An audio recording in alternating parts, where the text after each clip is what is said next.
Tonight, Ngakpa ö-Dzin is going to read us a couple of stories of Dza Patrul Rinpoche. I don't know what they are, but I believe we have two. Yes, we do indeed. Yes. Good evening. We have two slightly related stories of Dza Patrul and thieves and brigands of one sort or another. The first story is entitled, "What Sort of King Are You Anyway?" You know the meaning of Gyalpo? Rinpoche asked. Yes, Rinpoche. It means king or class of demon. Oh yeah. And in England you have Queen Elizabeth II, Rinpoche laughed. I'm not laughing at your queen. I laugh because Tibetans thought Queen Victoria was Palden Lamo. Do you know this? Yes, Rinpoche. Rinpoche smiled quizzically. How did you come to know this? I'm thinking this is something that few Western people know. Well, Rinpoche, before I came here, I read a lot of books about old Tibet, travelogues and so forth. I made a point of reading any book that I could find on Tibet, and this idea about Queen Victoria was in one of those old books. Do you believe this? If I had to say either yes or no, I'd say no. Yeah, good. I don't believe it either. There are many superstitions like this. Only a Tomyor would believe such a thing. How can Queen Victoria ride a horse naked, sitting on the flayed hide of her own son? How can she carry sacks of diseases and play with loaded dice? Palden Lamo is a protector. She's not a human being. And even if Queen Victoria is her emanation, she must have qualities of this protectress. Anyhow, I think she was a good queen whose husband had great respect for her. At this point, I asked Rinpoche if he'd like to hear a story about Queen Elizabeth II. He nodded his approval. The Queen sometimes goes out into the world incognito. One day, she happened to be sitting in a Scottish tea room, and a lady approached her saying, I hope you don't mind me mentioning it, but you do look frightfully like the Queen. The Queen smiled and replied, how very reassuring. Rinpoche laughed. Yeah, good answer. I like this Queen too much. You know any story about Queen Victoria? No, Rinpoche, but I know one about Queen Elizabeth I. Rinpoche motioned for me to tell my story, and so I began. There was once a knight called Sir Aubrey, who was at the court of Queen Elizabeth. Sir Aubrey, when he presented himself to Queen Elizabeth, happened to fart as he made to go down on one knee before her. He was mortified by the grossness of this inadvertent flatulence, and he banished himself for 7 years from her court. On his return, Queen Elizabeth welcomed him. We have missed you, Sir Aubrey, and we've forgotten the fart. Rinpoche roared with laughter. Yeah, she also good queen. Too funny. It's good that you can tell stories. So, anyhow, now I have something to say about Patrul. Patrul was teaching in Zamtang. The people there appreciated what he said to them and gave him offerings. He redirected these gifts, as was his wont, apart from one object. This was to become an unusual catalyst of change. Of the gifts, he gave goods to the poor people and financial donations to those engaged in religious craft work. The one gift he kept was given him by an old man. It was a special gift, a silver ornament made in the exact shape and size of a horse's hoof. What a thing, Patrul exclaimed. What a thing. Patrul realized that this was an important moment for the old man and confided quietly, this will accomplish much, more than you imagine. True to his word, Paltrul took the hoof with him when he left Zamtang, even though its weight was not a welcome addition to his bag. The old man, overjoyed that Paltrul had accepted his gift, and as a result, applied himself to practice with enormous dedication. It was said later that he became an accomplished practitioner as a result of the inspiration of Paltrul accepting his gift. Things being as they are, there was a thief in the audience by the name of Gyalpo. Now Gyalpo means king, and this impoverished monarch noticed the silver horse's hoof. As soon as he clapped eyes on it, his mind started buzzing with ideas. He thought of a wealthy Golok chieftain to whom such a thing might be desirable. What he would pay for such a thing. Gyalpo was as surprised as were some of the monks present when Paltrul hoofed it with the silver hoof. They'd expected him to give it away along with all the other gifts. It was then that Gyalpo decided to relieve Paltrul of its weight in some desolate place, a few days' walk out of Zamtang.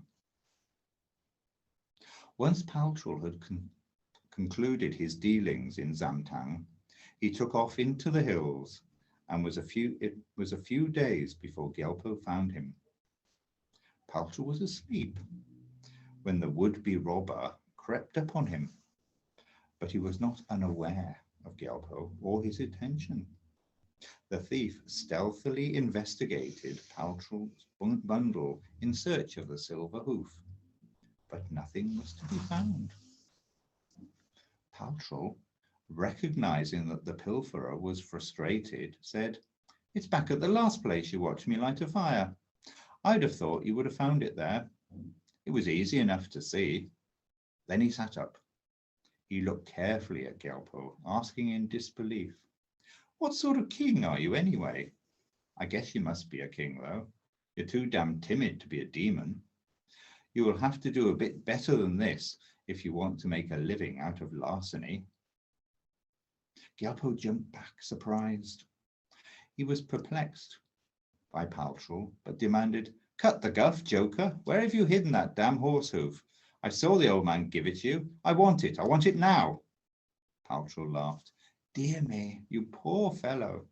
What a miserable mess your life is."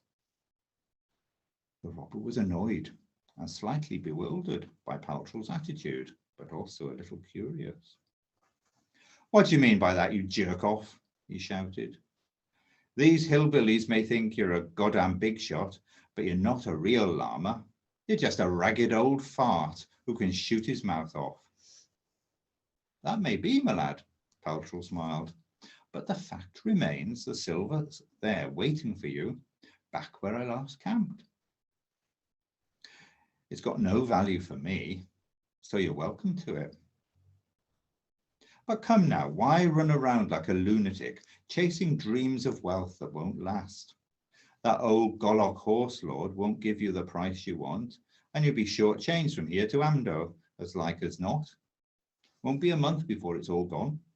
And then where will you be? What's the use in that? Think about it. Have you ever made out with this kind of deal before?" Gyalpo, all the while Paltrul was speaking, was scurrying around in a frenzy, hurrying, hunting in every crevice. Where could that crafty old con artist have hidden the silver hoof? It was only when he had exhausted every option, along with himself, that he sat down and began to weep. "I've never had anything. I'll never have anything. I'll never amount to anything. I'm not even a goddamn successful criminal."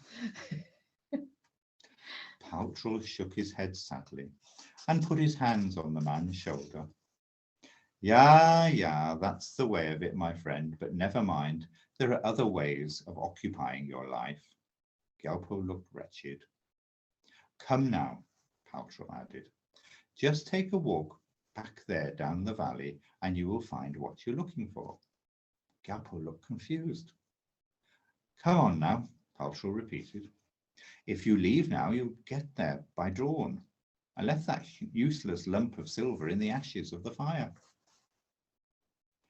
Gyalpo looked up at him with a mixture of hope, despair, and vague remorse. Really? He asked. Really, replied Paltrul, if that is what you want. But is that what you want? The thief nodded. This isn't a trick. Paltrul laughed. What's there to trick? The thief took the situation in for a moment and said that he would ascertain the veracity of Paltrul's story, and that if the silver wasn't there, he'd come looking for him.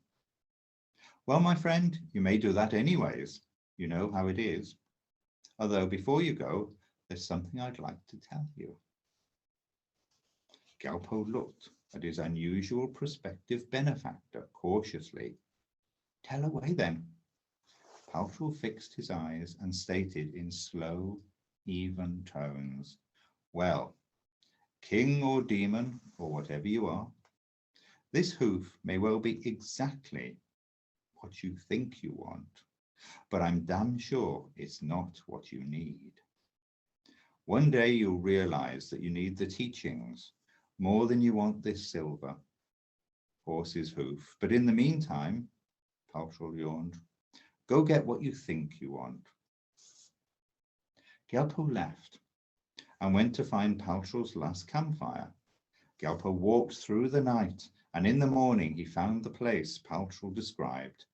There was the campfire, and sure enough, there in the ashes, he found the ingot.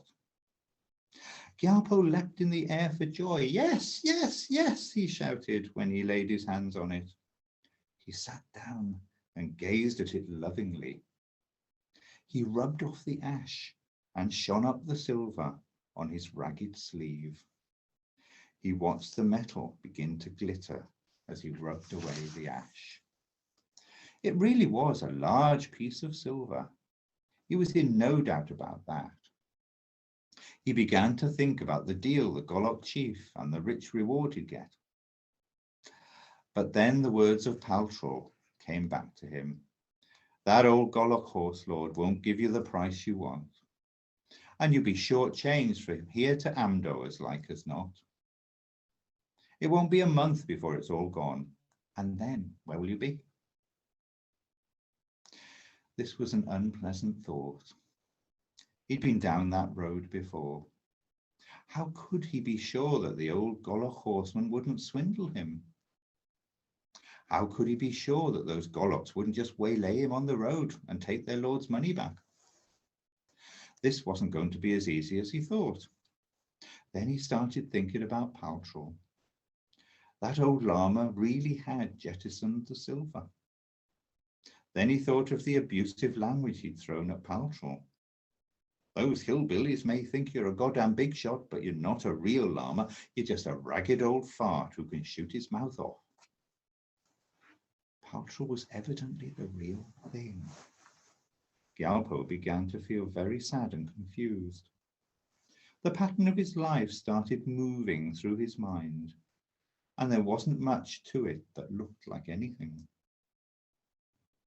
Then in the next moment, he broke down and wept. Worse and worse, he cried.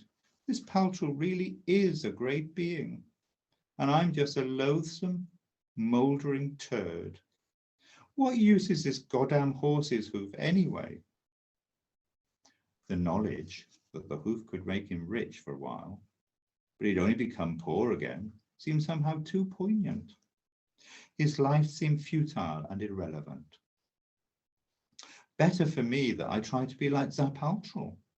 He doesn't seem to need anything to be happy. Gyalpo left.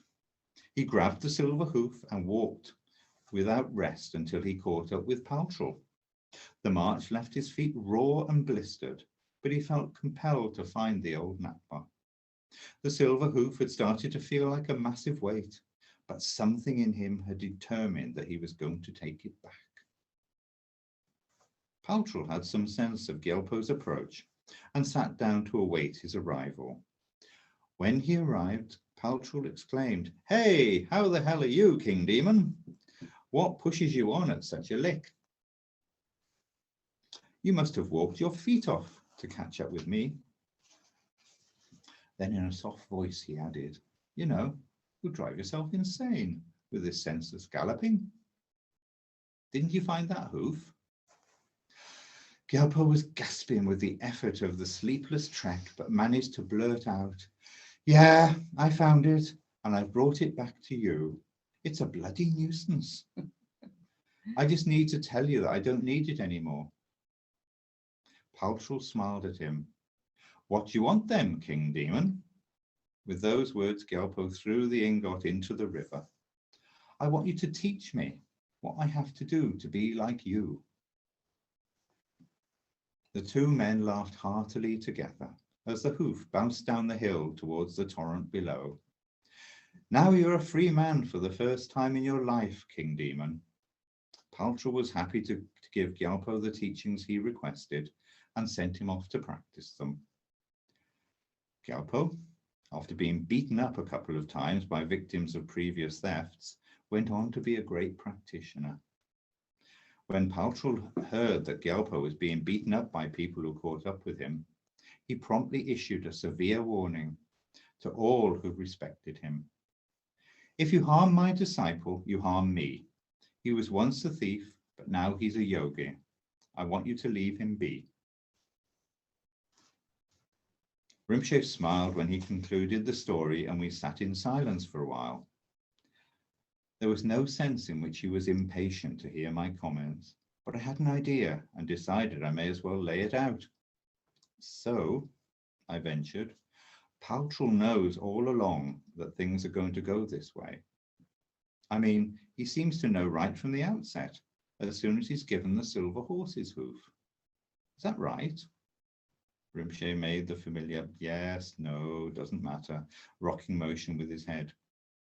"So why doesn't Paltrul simply give the hoof to the thief immediately?" Why? Now that was a question.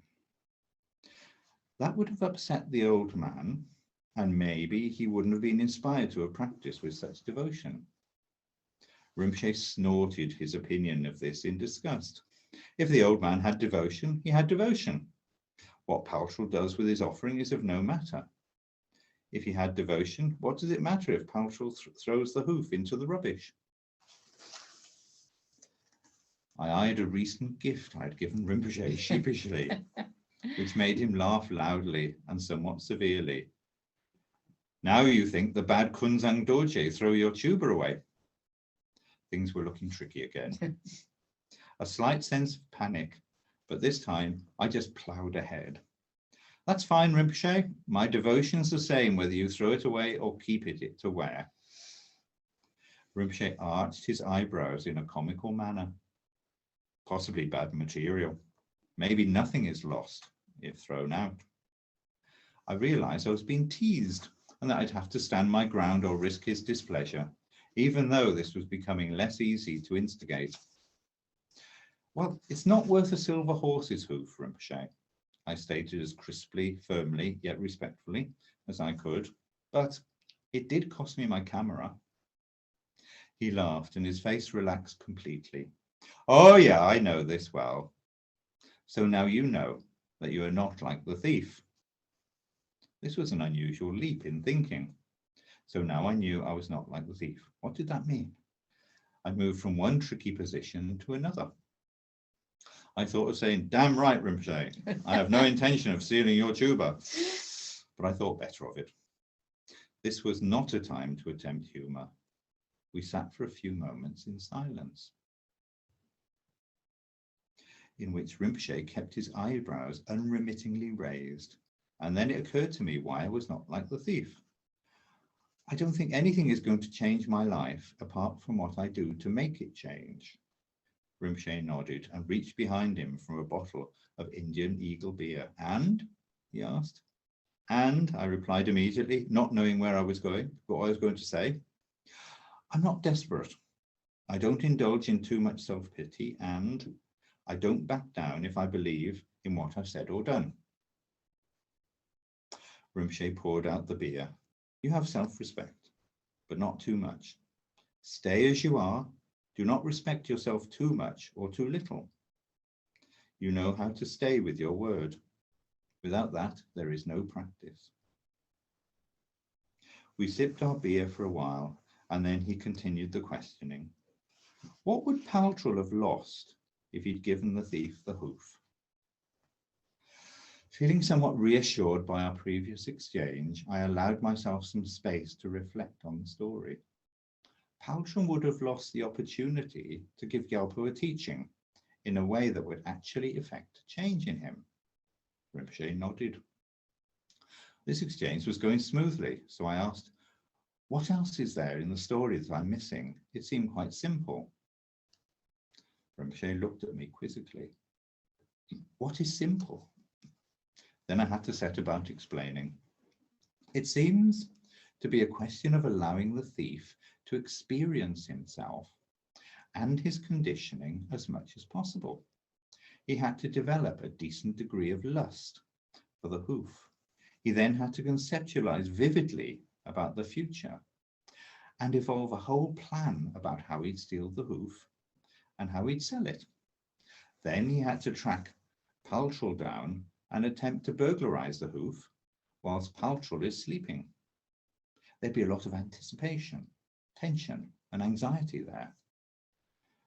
Rinpoche nodded. Yeah, and so Paltrul tells him he left the hoof in the ashes of the fire he left the previous day. Yeah, and so, well, that must have shocked Gyalpo, but his lust was up, and this display of clairvoyance or foreknowledge doesn't throw him. Then Gyalpo proceeds to abuse Paltrul, but Paltrul keeps his calm. Under fire. Rinpoche laughed uproariously at this point in my summary. Like you are with bad-mouthed Kungsan Dorje. Now you are fearless like Paltrul. Ideas suddenly occurred to me, but I wanted to laugh at this joke Rinpoche had made at the same time as expressing what I suddenly understood. It was an experience almost like choking. I also wanted to grasp the moment in terms of what had just become clear to me. So I just laughed as I spoke. Everything Paltrul does is causing Gyalpo to see his life as a mess. Gyalpo's stealth doesn't work. His bravado doesn't work. His threats don't work. Nothing works. Rinpoche nodded. Yeah, and Paltrul's like a mirror.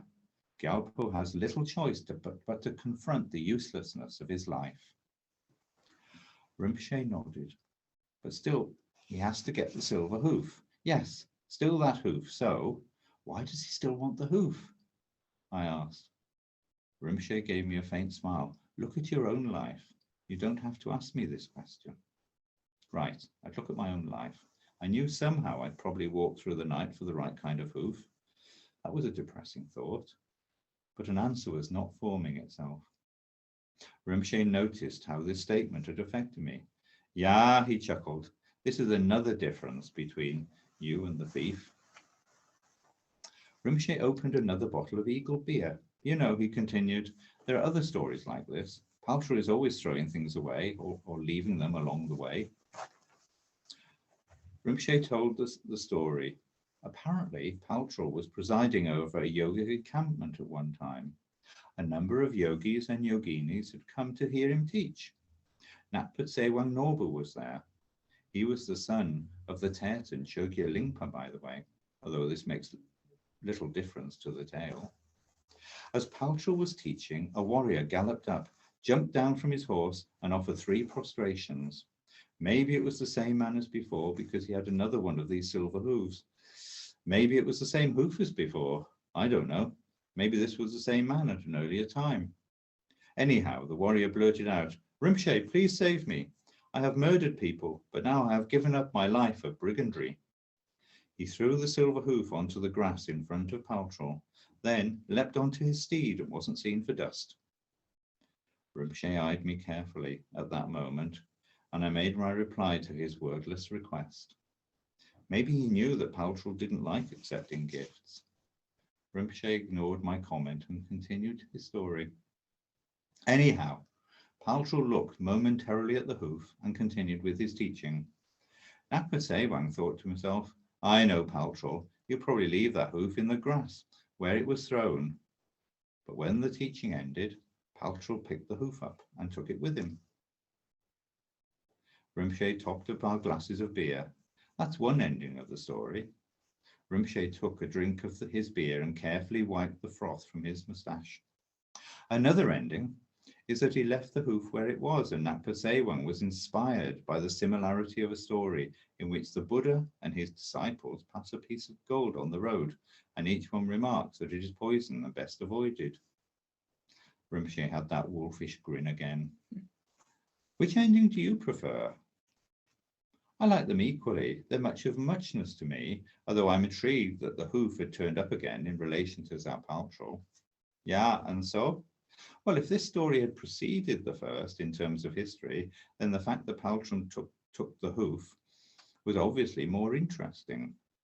Why? Rinpoche asked, but not in the old abrupt manner. Well, because somehow the same man might have turned up with it years later. Maybe there's some karma connection that links people and objects sometimes. Rinpoche began to rub his neck with his right hand in the way that always reminded me of Jampayang. Suddenly he laughed uproariously. Yeah, sometimes these things are just a mystery. Maybe you are right.